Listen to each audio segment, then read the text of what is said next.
Magtutuloy-tuloy po ang maulang panahon sa maraming lugar bukas at dahil pa rin yan sa Intertropical Convergence Zone o ITCZ.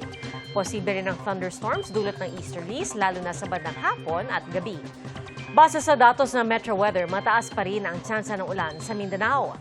Malawakan po yan at may malalakas na buhos kaya malaki pa rin ang banta ng baha o landslide. Posible rin ang ulan sa Eastern Visayas pati na sa ilang bahagi ng Luzon.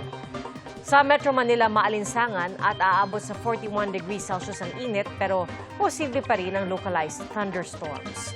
37 lugar ang posible makaranas ng heat index na nasa danger level bukas. 46 degrees Celsius ang pinakamataas at sa ngayon wala pang namamataang bagong sama ng panahon.